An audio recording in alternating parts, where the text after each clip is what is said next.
আসসালামু আলাইকুম। প্রিয় বন্ধুরা, আমি আপনাদেরকে বিশ্বসেরা দুজন ভালো মানুষের গল্প শোনাবো। বন্ধুরা, তারা বিশ্বসেরা ভালো মানুষ ছিল, কিন্তু চূড়ান্তভাবে এই পৃথিবী থেকে সফল হয়ে বিদায় নিতে পারেনি। বন্ধুরা, একজন এমন বিশ্বসেরা যার গল্প 1500 বছর আগ থেকে শুরু হয়ে কিয়ামত পর্যন্ত চলতে থাকবে, তারপরেও সে সফল হয়ে অর্থাৎ আল্লাহর সন্তুষ্টি নিয়ে পৃথিবী থেকে বিদায় নিতে পারেনি।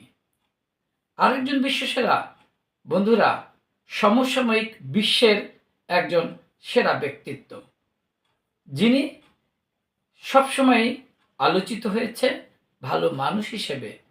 সেও এই বিশ্ব থেকে চূড়ান্তভাবে আল্লাহর সন্তুষ্টি নিয়ে বিদায় নিতে পারেনি।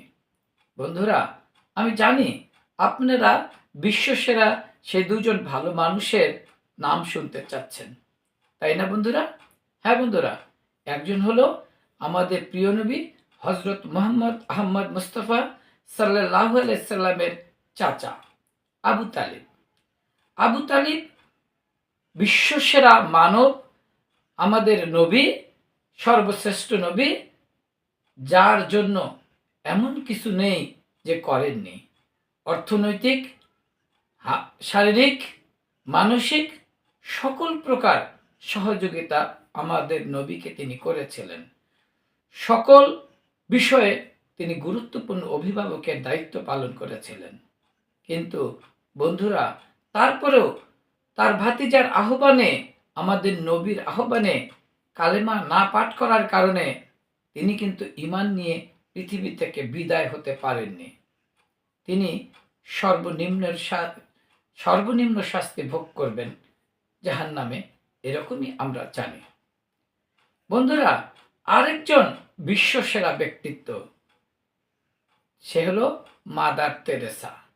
এই মাদার তেরেসা সারাটা জীবন তার নিজের যত শ্রম, যত কিছু রয়েছিল মানবতার জন্য বিলীন করেছেন, মানবতার জন্য দিয়েছেন, মানবতার জন্য কাজ করেছেন।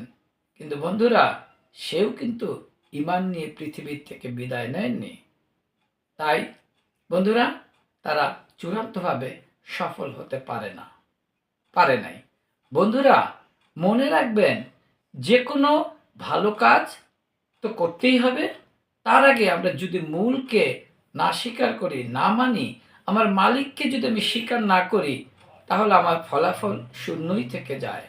বন্ধুরা, মূল হলো এক, তারপরে প্রতিটা ভালো কাজ শূন্য শূন্য শূন্য, একের পরে যত শূন্য বসাবো তাহলে আমাদের মান উন্নয়ন হবে, আমরা চূড়ান্তভাবে সফলতা অর্জন করতে পারবো।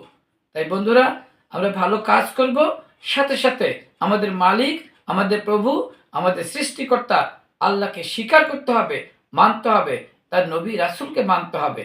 তাহলে আমরা চূড়ান্ত সফলতা নিয়ে পৃথিবী থেকে বিদায় নিতে পারবো। ধন্যবাদ। আসসালামু আলাইকুম।